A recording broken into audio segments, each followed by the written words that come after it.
Makakasama po ni partner Hannah Jane Sancho, si Attorney Salvador Panelo live dyan sa Senado. Partner Hannah, magandang hapon. Magandang hapon, Admar. Bago sa summary ko sa naganap dito no, sa impeachment, sa ika-6 na araw na impeachment trial ni Vice President Sara Duterte, Attorney Panelo, tanungin kita, anong masasabi mo dun sa oral arguments na nangyari ngayong hapon? Para ko ng pagalitan eh. Lahat sila. Kasi if you remember, yung interview ko kahapon, nagkukomentaryo na ako. At yung topic nila ngayon, yung mga komentaryo ko kahapon. Kasi nga, di ba, mag-withdraw ng testigo. Sa halip na mag-withdraw, sabihin mo lang na we're withdrawing because we feel na ganyan. One sentence lang, tapos na. The woman lawyer representing the House panel of prosecutors delivered a 35 speech. Ito namang presiding officer, he allowed it. And the defense naman, dahil mabait, siguro, pinagbigyan na lang, pero actually, dapat inopost na nila yun. Tapos ngayon, yun ang topic nilang lahat. Kaya sabi ko, my goodness, too late the hero kayo lahat eh. Dapat kahapon pa kayo Pero ang sinisisi ko talaga doon ang presiding officer. Because he controls the proceeding. And he has no right to be making statements ngayon na, kumbaga, trying to justify himself. And also, mawalang galang na rin sa mga senador, dapat to kayo rin, bawat isa sa inyo, tumindig kahapon. At napansin nyo na pala na mali bakit di kayo tumayo lahat? Yan ang nagiging problema natin. Huwag kayo masyadong mababait. Well, di pa siya masyadong nag-iinit yung hearing. Ang problema nga, pag pinabayaan mo kasi yun, una-una, tatagal. Pangalawa, yung taong nakikinig, sa halip na testigong papakinggan nila, yung mga abogado na. Saka, isa pa, meron ko naalala. Sabi nung lead prosecutor, hindi ho namin ini-influensya. Hindi ho intensyon namin. Excuse me, lahat ng partido, yun nga ang trabaho nyo, influensyahin nyo ang korte para makuha nyo mga boto. Ano bang nasalita yan? O itong mga anak ko, pagpapapaluin ko ito eh. Well, sa oral arguments naman po, ano ang tingin ninyo?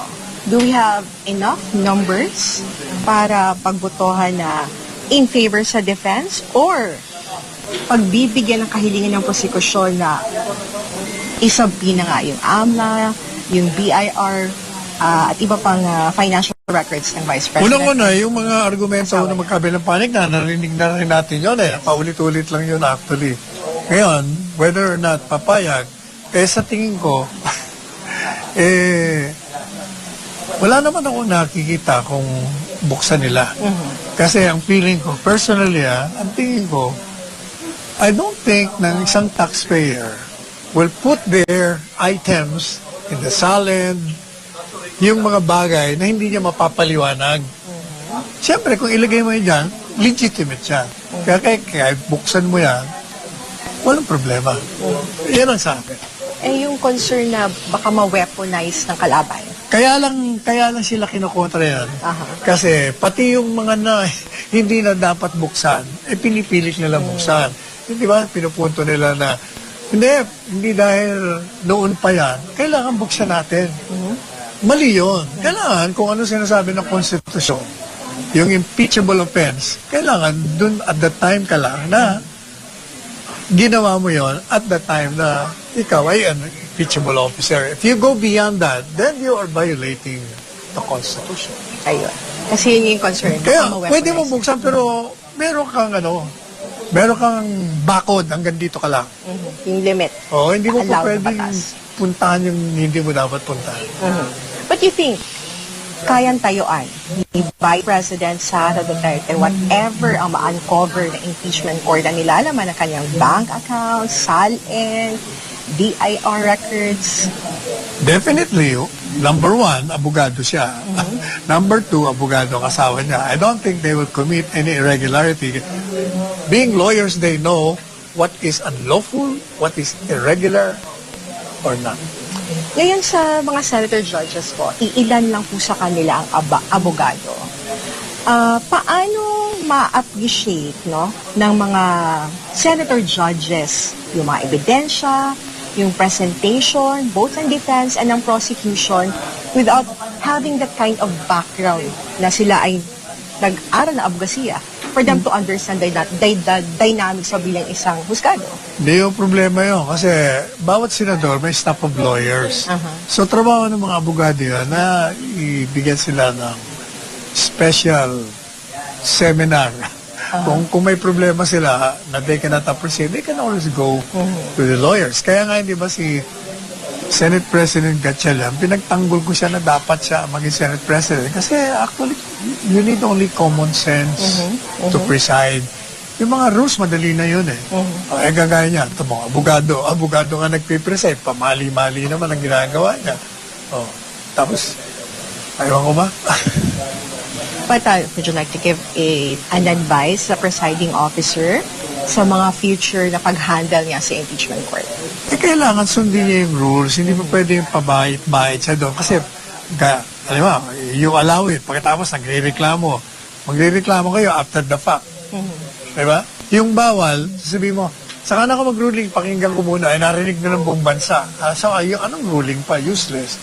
Kaya kailangan, you stick to the rules at hindi ka magkakamali. Tinatch natin yung appreciation of evidence. Now, let's move on dun sa pag-decide nung ating mga senator judge. Sa tingin niyo po, yung capability nila and yung standard nila on how to weigh on the evidence and yung mga ipapresent ng mga witness, kung anong sasabihin ng mga witness na, yung standard ng pagpili nila, pag-decide nila na tatayuan nila kung ano yung tama at justified sa impeachment hearing na ito. Well, alam po ninyo, I will give them all the benefit of the doubt. Mga senador naman, lahat sila edukado. Lahat naman sila sa tingin ko may mga common sense.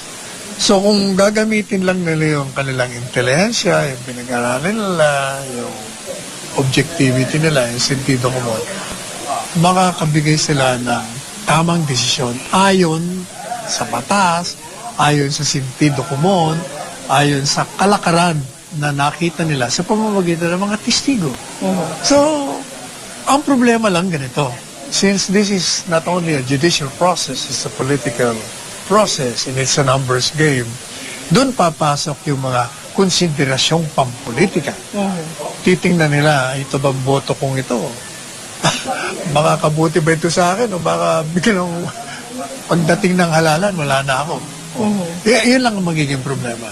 But I hope they will go beyond the political considerations and just decide on the basis of what is the true circumstances surrounding the accusation.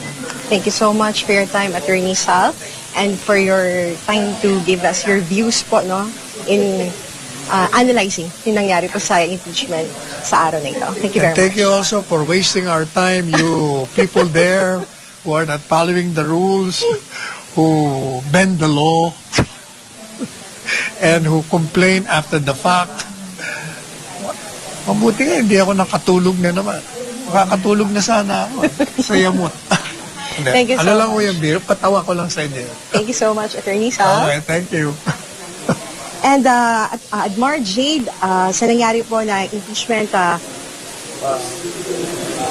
yung impeachment po ngayon ay balikan ko lang, yung sinabing presiding officer, Senator George hindi mo pa Francis pala nakuha. Cheese Escobedo, na ilalabas ng impeachment court ang desisyon nito sa Lunes, July 20, upang mapabigyan ang sapat na panahon ang mga senator na pag-aralan ng mga komplikadong legal at constitutional na usaping kaakibat ng kahilingan. Ito yung desisyon nila kung isasabina ba nila Admar Jade yung bank records, SALN, and of course yung BIR records ni Vice President Sara Duterte at ang kanyang asawa na si Atty. Mans Carpio. Inanunsyo din ni Senator Escudero na bibigyan ng tagsa 10 minutong pagkakataon ang bawat senator judge na nais magtanong sa magkabilang panig sa susunod na pagdinig.